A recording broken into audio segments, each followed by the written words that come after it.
Clarissa Ward has kept up with the story and is here with the update. Clarissa, what do we know about this man now? Well, Jake, obviously from the minute we witnessed this astonishing moment, we were trying to dig up more information on this prisoner. We weren't able to find anything with the name he gave us, Adil غربال. But in the days after our report aired, CNN started talking to people in the city of Homs who told us that his real name is, in fact, Sallama Mohammed Sallama. He is reportedly a lieutenant in the Air Force Intelligence Directorate. He is also known as Abu Hamza. He was known to run Air Force intelligence checkpoints in the city of Homs. He's accused of extorting and harassing people. And we have now been able to corroborate the information those residents gave us with a photograph of Sallama. And it's clear that far from being an ordinary guy, as he presented himself to be, he was a part of Bashar al-Assad's brutal regime who somehow found himself in prison.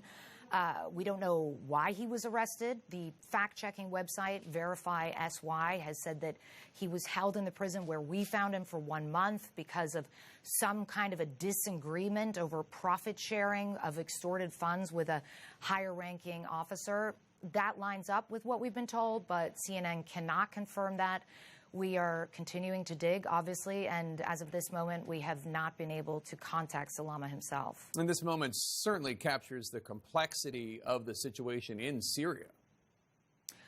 Absolutely. I mean, listen, Jake, it certainly captures the complexity with regards to Syria's prisons and detention centers. This regime collapsed with lightning speed. Thousands of prisoners were released. And the reality is that we know almost nothing about who was held, on what charges, where all these detainees have gone now.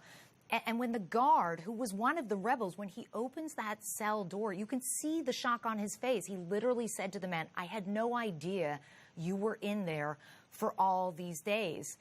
And, you know, Assad used these prisons as a weapon to hold on to power and this industrial scale detention of his opponents. But this clearly shows it wasn't just opponents who were incarcerated, and it wasn't only opponents who fell afoul of the regime.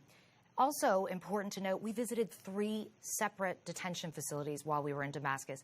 In all of them, we found vast amounts of documentation, largely unprotected, people sifting through it.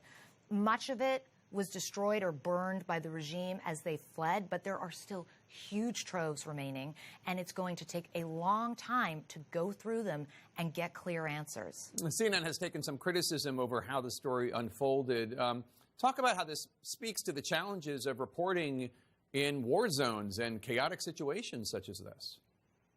Jake, I think we need to be humble about the challenges. It is a chaotic atmosphere. There is a huge amount of flux. It is very difficult to verify information in real time on the ground. I mean, we spent one day at the notorious Sednaya prison as rescue workers were desperately hammering away, trying to find an underground red section of the prison that didn't even ultimately exist. And they spent days on that search.